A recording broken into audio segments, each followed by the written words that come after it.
You are walking through a store. You see something expensive, a nice watch, a new jacket. You buy it. For a brief moment, you feel powerful. You feel successful. But the next day, the thrill fades. The item sits in your closet, losing value by the second. Why do you do this? Why you spend money just to feel rich, instead of spending it to actually become rich? The real answer is far stranger than a simple lack of self-control.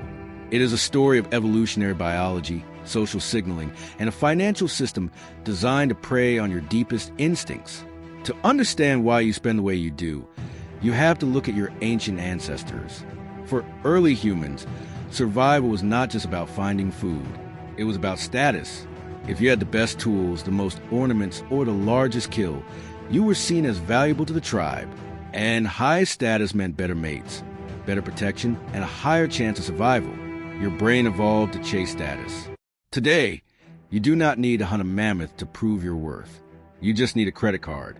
When you buy something shiny and new, your brain releases a hit of dopamine. It feels like you are rising in the tribal hierarchy. You are spending money to impress yourself and the people around you. But here is the catch. The things you buy to signal status are almost always worthless. In 1899, an economist named Thorstein Veblen wrote a book called A Theory of the Leisure Class. He coined the term conspicuous consumption. This means buying things not for their usefulness, but simply to show off your wealth. Veblen noticed that people would buy highly visible items, like expensive clothes or flashy jewelry, to prove they had money.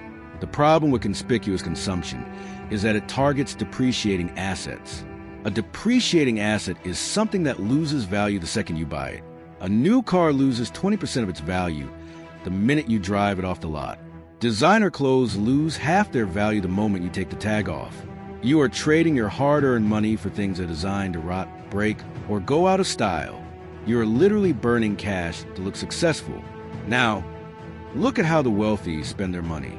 They do the exact opposite. They do not spend money to impress themselves. They spend money to impress the future. The wealthy buy appreciating assets. An appreciating asset is something that gains value over time.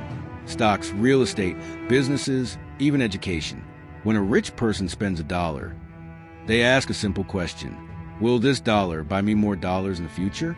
If the answer is no, they do not spend it. Thomas Stanley spent decades studying millionaires for his book, The Millionaire Next Door. He found that the vast majority of self-made millionaires do not look rich. They drive used cars. They live in modest houses. They wear cheap watches. They actively avoid buying things that make them look wealthy, because they know that looking wealthy and being wealthy are two completely different things. This creates a massive paradox in modern society. The people who look the richest are often the poorest. They have the least luxury cars, the designer bags, the expensive houses with massive mortgages, but their net worth is zero. They are trapped in a cycle of working to pay for things that are losing value. They are spending tomorrow's money to impress today's neighbors. Meanwhile, the actual millionaires are walking around in discount sneakers. They own the buildings that the fake rich people work in. They own the stocks of the companies that make the luxury goods. This is called stealth wealth. The wealthy do not need to impress themselves with shiny objects because their bank statements do it for them. They find their dopamine in financial security, not in social signaling. Why is it so hard for the average person to adopt this mindset? Because the entire modern economy is built on exploiting your biological urge for status. Every advertisement you see is designed to make you feel inadequate. The message is always the same. You are not good enough yet.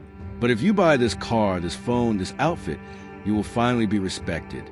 The system wants you to spend your money on liabilities instead of assets. If you spend your money on things that lose value, you have to keep working. You become an economic hamster on a wheel. But if you spend your money on things that gain value, your money starts working for you. The poor and middle class buy liabilities to feel rich. The rich buy assets to stay rich. So how do you break the cycle? You have to rewire your brain. You have to start seeing a new pair of shoes not as a status boost, but as a financial anchor. You have to start seeing a share of stock not as a boring piece of paper, but as a tiny silent worker that goes to work for you every single day. Dr. Sarah Newcomb, a behavioral economist, found that people who feel a sense of power and control over their lives are more likely to save and invest. People who feel powerless are more likely to spend on instant gratification to reclaim a sense of power. When you buy an asset, you are taking real power. When you buy a liability, you are just renting the feeling of power. The next time you want to buy something expensive to feel good about yourself, stop. Ask yourself this question: is this an asset or a liability? Will this make me money or just make me look like I have money? You are walking through a store. You see something expensive, a nice watch, a new jacket. You want to feel powerful. You want to feel successful. But you know the truth now. You do not buy it. You walk away. You go home. You open your investment account.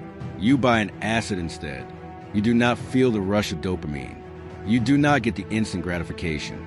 But years later, when that asset has doubled in value and you are free from the hamster wheel, you will finally understand what it actually means to be rich.